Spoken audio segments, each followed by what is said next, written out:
Okay, so the guys are sanding the clear coat. Yes, we're sanding everything down just lightly with a 220 paper. Just remove some excess, maybe dirt, dust, whatever we found, and make it look very, very smooth, and make it look like furniture. All right. Very, very fine.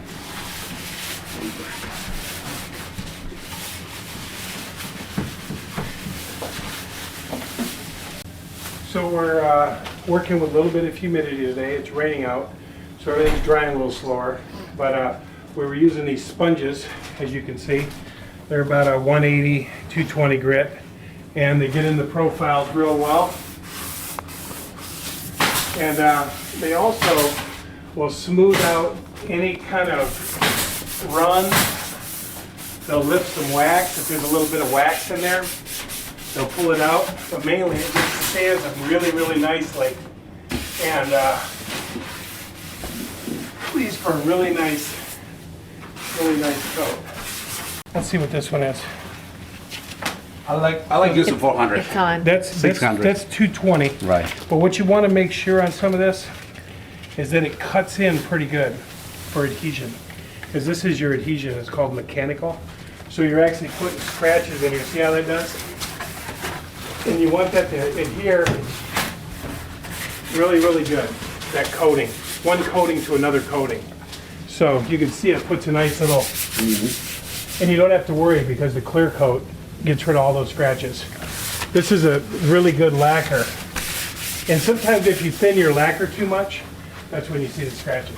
But you put a coat of this on it, it's like glass. Especially with your machine that you have. Right. So try that one.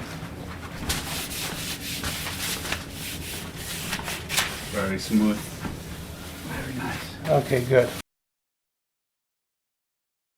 So I was telling Marino, if he gets wax, which had a little fish eyes that we showed you a minute ago, you want to hold your gun back here, Marino, right here, Yes. and spray it dry. And it'll look like fog, and it will set on it, and it'll lock the wax in. So you want to go a dry coat like this. Like that. You don't have to hold it. That's what you're doing that wax. Come over here. See how the tip? Yep. That's how you deal with wax. And if you don't see any, just give it a wet coat. But if you see it, like you saw it, yeah, it looks like dry, right? Yeah. Watch how it's starting to get wet. See how it looks like a clear coat? That will lock it in. Good trick. It's a good trick, and it will save you when you get some, If you do see fisheye, Now then look at how wet that looks. It's dry as I sprayed it. if you do see fisheye, then what, Dan? Then you can either, if it's real bad and you didn't wash it with lacquer thinner, almost all my jobs I wash with lacquer thinner. Almost everyone. I just go with real fast, and that'll get most of it off. Even oppose it at TSO or whatever you use. Yeah. TSP. So, TSP. Yep. We actually use both. Okay. Like I think we use. Yep. Okay. After the TSP. Yep. So you saw that kind of a dry coat. Now I don't see no fish eyes. Nope. Let's go over to this panel over here See. and check it. This one right here. This one looks pretty bad.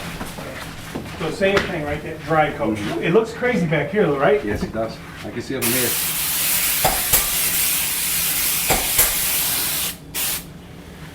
I don't think so. I think it's gone.